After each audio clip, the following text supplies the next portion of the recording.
17 নম্বর যে বেদাতটি সেটি হলো যে কোনো আমল করেই আল্লাহ এই সওয়াবটুকু সোনার মদিনায় গম্বুজে খাজরার নিচে পৌঁছায় দাও। বলে না এরকম যে আল্লাহ আমরা যে নামাজটা পড়লাম জুমার নামাজটা এর সওয়াবখানি সোনার মদিনায় পৌঁছায় দাও।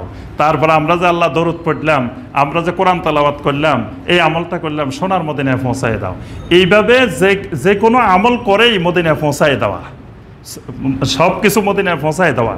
এই মানে মদিনায় পৌঁছানো লাগবে না, মদিনা তো অটোমেটিক চলে যাবে, কিন্তু মদিনায় পৌঁছানোর জন্য বক্সাই দেওয়া, আমার আমলটা করি পৌঁছায় দেওয়ার জন্য যে কোনো ক্ষেত্রে, এটা একটা, এই পদ্ধতিটা একটা বেদাত। এই জন্য ইমাম আবু হানিফা রহমতুল্লাহ আলাইহি, ইমাম আহমদ বিন হাম্বল রহমতুল্লাহ আলাইহি তারা সকলেই বলছেন যে নবী সাল্লাল্লাহু আলাইহি সাল্লাম থেকে এই ব্যাপারে কোনো দলিল প্রমাণ নাই যে তার কাছে যে কোনো আমল করে সওয়াব পৌঁছাইতে হবে।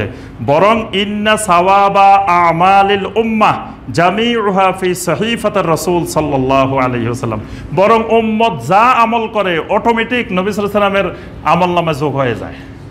কারণ লিআন্নাহু সাবাবুল হেদায়েতুল উলা, কারণ এই জমিনে প্রথম হেদায়েতের মাধ্যম হলো মুহাম্মদ রাসূলুল্লাহ সাল্লাল্লাহু আলাইহি সাল্লাম। পৃথিবীর কিয়ামত পর্যন্ত যত কোটি মানুষ হেদায়েত পাবে কার মাধ্যমে? নবী সাল্লাল্লাহু আলাইহি সাল্লামের মাধ্যমে। সব মানুষের সব আমল নবী সাল্লাল্লাহু আলাইহি সাল্লামের আমলনামায় এমনি যোগ হয়ে যায়।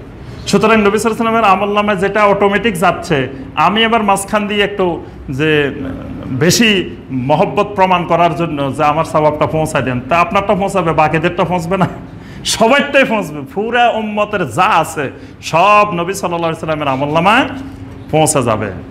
তারপরে এ ব্যাপারে আপনার শেখ উসাইমিন রাহমাহুল্লাহ কথা বলেন যে কোনো আসার কোনো দলিল এমন পাওয়া যায় না যে নবী সাল্লাল্লাহু আলাইহি সাল্লামের কাছে এরকম পৌঁছাইতে হবে, বরং জামিউ আমাল উম্মতিহি ফি মিজানিহি, কারণ সমস্ত আমল উম্মতের আমলনামায় এভাবে পৌঁছে যায়।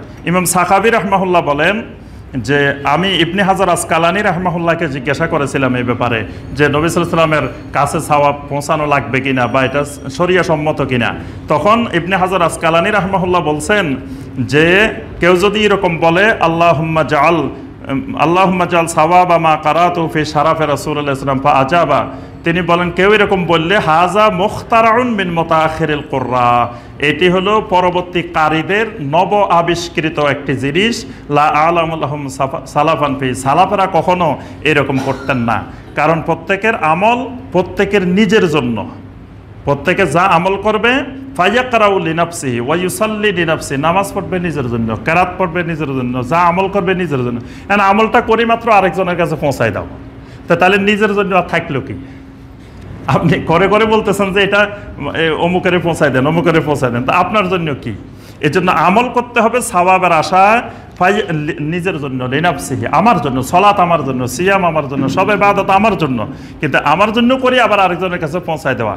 অর্থাৎ নবী সাল্লাল্লাহু আলাইহি সাল্লামের কাছে এরকম সব কিছুর সওয়াব আমল করে পৌঁছায় দেওয়া, এটা সালাফে সালেহিনদের থেকে প্রমাণিত নয়, বরং এটি বেদাত। তবে শুধুমাত্র কোরআনে কারিম তেলাওয়াতের সওয়াব পৌঁছানো যাবে কিনা এটা নিয়ে আহলুল ইলমদের কিছুটা একতলাফ আছে। কোনো আহলুল ইলম বলছেন যে কোরআন তেলাওয়াত করে সওয়াব পৌঁছানো যায়, কিন্তু অধিকাংশ আহলুল ইলমের বিশুদ্ধ মত হলো আদামুল জাওয়াজ, কোরআনে কারিম তেলাওয়াত করেও এটার সওয়াব মাইয়াতের কাছে পৌঁছানো বিশুদ্ধ সূত্রে প্রমাণিত নয়। এজন্য ওলামায়ে কেরাম বলছেন যে লা তাসিলু লি আদামের দলিল, নবী সাল্লাল্লাহু আলাইহি ওয়াসাল্লাম বা সাহাবায়ে কেরাম কেউ এরকম পাঠাইছেন এরকম সুস্পষ্ট কোনো দলিল পাওয়া যায় না।